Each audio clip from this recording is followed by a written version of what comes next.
E aí, galera da primeira série, tudo bem com vocês, gente? Espero que vocês estejam bem. Vamos aí para mais uma aula. Nós vamos entrar nesse assunto agora aí de introdução à fonética.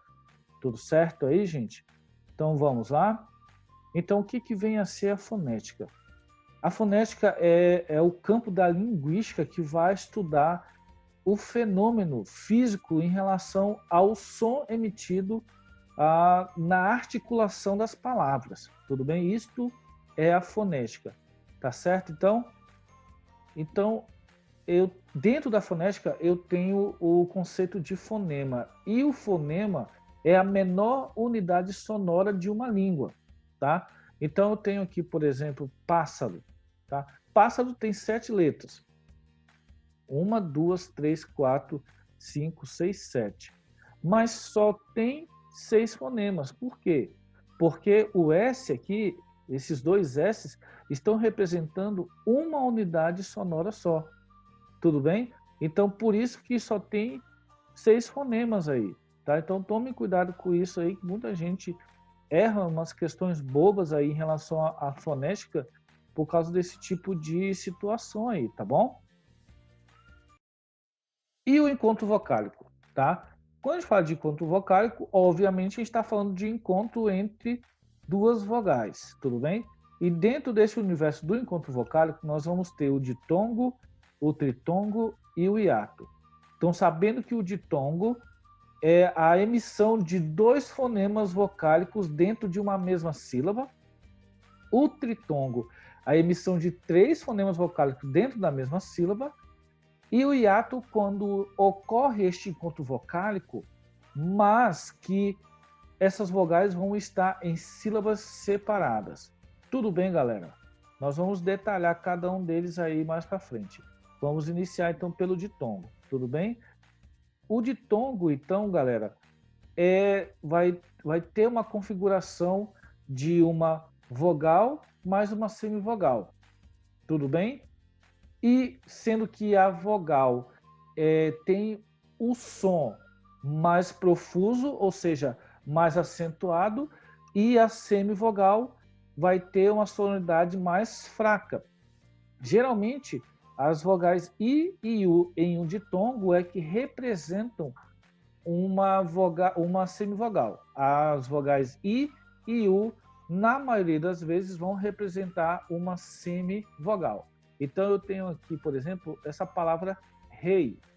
Eu tenho um ditongo aqui. Por que eu sei que isso é um ditongo? Porque quando eu falo rei, eu percebo que eu abro praticamente a boca uma vez para dizer essa palavra, tá? Então, eu sinto que com a articulação da palavra na minha boca, que essas duas vogais vão pertencer a uma sílaba somente.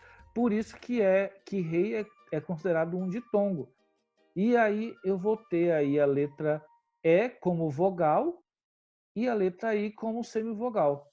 Tudo bem? Ou seja, o E é mais forte, a pronúncia é mais forte, e o I tem a pronúncia mais fraca, menos acentuada. Então, indo mais para frente, nós temos aí 2 tipos de ditongos, alguns tipos, aliás, de ditongos, né? Nós temos os ditongos orais e os nasais. Logicamente, os orais são aqueles ditongos que são articulados somente na boca e emitidos somente com a passagem do ar pela boca, tá? E os nasais, além da passagem do ar pela boca, também pelas fossas nasais. Tudo bem? Então, eu tenho um exemplo aqui de tongo oral, pátio. Você percebe que quando você fala, a passagem do ar se dá somente pela boca? Então, pátio, tá certo? Agora, pinguim, não. O pinguim, você percebe que esse ditongo, o ar, ele vai passar pela boca e pelas fossas nasais também. Por isso que é chamado de ditongo nasal. Tudo bem? E os outros 2 tipos de ditongos são os crescentes e os decrescentes, que vão ter relação com a questão da vogal e da semivogal dentro deste ditongo. Tá? Se eu tenho uma formação de uma vogal, de uma semivogal mais uma vogal, eu vou ter um ditongo crescente. Por quê? Porque eu tenho uma vogal mais fraca, que é a minha semivogal, e uma vogal mais forte, que é a minha vogal. Então, percebe que está acontecendo uma crescência, tudo bem? Então, por isso é chamado de ditongo crescente. Então, eu tenho aqui o exemplo, rádio. Tá? Eu tenho o I, que vai representar a minha semivogal, e o O, que vai representar a minha vogal. Tudo bem? Então, como o I é mais fraco e o O é mais forte, está crescendo do mais fraco para o mais forte. Já em noite não acontece o contrário. Eu tenho o O, que é uma vogal mais forte, e o I, que é uma semivogal mais fraca. Então, se eu tenho uma relação do mais forte para o mais fraco, eu tenho um ditongo decrescente. Beleza, galera? Continuando aí, então. E o tritongo? O tritongo é também a relação de três vogais dentro de uma mesma sílaba, dentro de uma mesma articulação fonética. Então, um tritongo se configura pela junção de uma semivogal, de uma vogal e de outra semivogal, sempre nessa ordem. Não existe duas semivogais e uma vogal, ou uma vogal e duas semivogais, não. A configuração do tritongo sempre vai se dar por semivogal, uma vogal e uma semivogal. E aí eu tenho um exemplo. Paraguai. Paraguai é um tritongo, por quê? Porque quando eu pronuncio este encontro vocálico, ele permanece dentro de uma mesma sonoridade. E por isso que ele está dentro de uma mesma sílaba. E mais do que isso, eu tenho aí a representação de uma semivogal U, uma vogal A e uma semivogal I. Averiguei do verbo averiguar, né?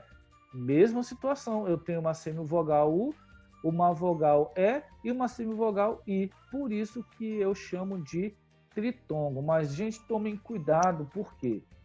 Porque existem algumas palavras que nós vamos ter um encontro entre três vogais, só que em sílabas diferentes.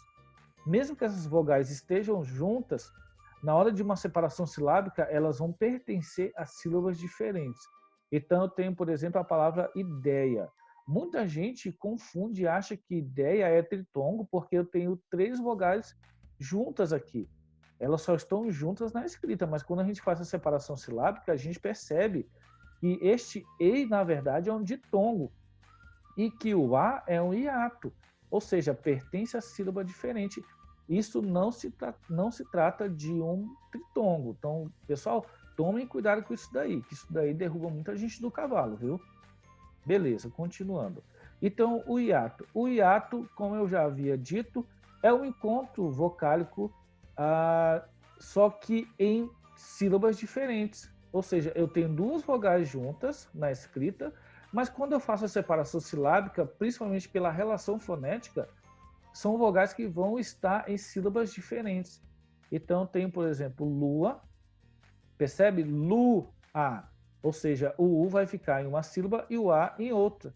Saúde, saúde, ou seja, o A vai ficar em uma sílaba e o U vai ficar em outra sílaba. Por isso que nós chamamos de hiato.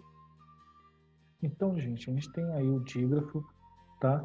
E o que vem a ser o dígrafo? O próprio nome já diz. O dígrafo são duas grafias, ou seja, duas escritas, né?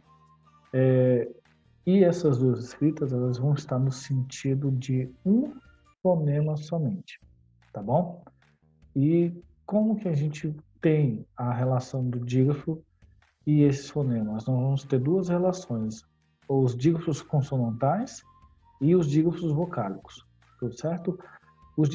Os dígrafos consonantais, eles vão aparecer na forma do encontro entre duas consoantes, é lógico. Então, eu tenho aí, por exemplo, carro e pássaro. Perceba que carro, nós temos dois R's aí, mas esses dois R's vão representar um fonema só.